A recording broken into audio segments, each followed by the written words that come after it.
Hi നമസ്കാരം. എഫ്ടോക്കിലേക്ക് എല്ലാവർക്കും സ്വാഗതം. നമ്മൾ നിലമ്പൂർ ബൈ ഇലക്ഷൻ പ്രഖ്യാപിച്ചു. അവിടെ UDF സ്ഥാനാർത്ഥി എന്ന് പറയുന്ന ആര്യാടൻ ഷൗക്കത്താണ്. BJPക്ക് അവിടെ സ്ഥാനാർത്ഥി ഇല്ലേനു. പിന്നെ നമ്മൾ PV അൻവർ സ്വതന്ത്രനായി മത്സരിക്കുന്നുണ്ടെന്ന് പറഞ്ഞു. LDF സ്ഥാനാർത്ഥിന് ഇതുവരെ പ്രഖ്യാപിച്ചിട്ടുമില്ല.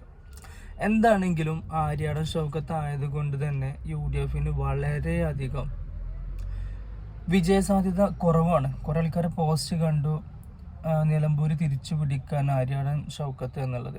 ആര്യാടൻ ഷൗക്കത്തിൻ്റെ ക്വാളിറ്റി എന്ന് പറയുന്നത് ഒരു മുതിർന്ന നേതാവിൻ്റെ മകൻ എന്നതിലുപരി ഞാനൊന്നും കണ്ടിട്ടില്ല. കാരണം അയാൾ ഗ്രൗണ്ട് വർക്ക് വളരെ കുറവുള്ള ഒരാളാണ്. ഒരു ജനകീയൻ എന്ന് പറയാൻ പറ്റുന്ന ഒരാളല്ല. അതുകൊണ്ട് തന്നെ എൻ്റെ ഒരു അഭിപ്രായത്തിൽ ആര്യാടൻ ഷൗക്കത്ത് അവിടെ പൊട്ടും. ചെറിയ പോട്ടിനാണെങ്കിലും അവിടെ പൊട്ടും എന്നുള്ളതാണ്. PV അൻവറിൻ്റെ ഒരു പത്രസമ്മേളനം കണ്ടിരുന്നു. അതിൽ മൂപ്പര് പറയുന്നുണ്ട്, ഞാൻ UDF പിന്തുണക്കും പറഞ്ഞിരുന്നു. അത് ജനകീയനായൊരു നേതാവാണെങ്കിൽ എന്ന്. ജനകീയ ഒരു സ്ഥാനാർത്ഥി ആണെങ്കിൽ പ്രഖ്യാപിക്കുമെന്നാണ്, പിന്തുണക്കുമെന്നാണ് പറഞ്ഞിരുന്നത്. അതുകൊണ്ട് തന്നെ ജനകീയനല്ലാത്തൊരു നേതാവ് ആയതുകൊണ്ടാണ് മൂപ്പരവിടെ സ്വതന്ത്രനായി മത്സരിക്കാനും തീരുമാനിച്ചിട്ടുള്ളത്.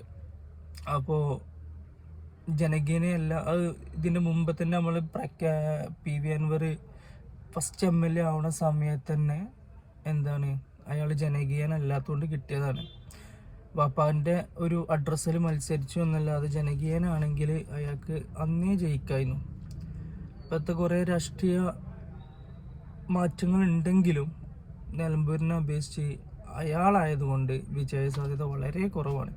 ഇനി കുറേ ആൾക്കാർ തെറി വിളിക്കാനൊക്കെ വരുന്നുണ്ടാവും. പക്ഷെ ഓലോട് പറയാനുള്ളത് റിസൾട്ട് വരുമ്പോൾ നോക്കോണ്ടി.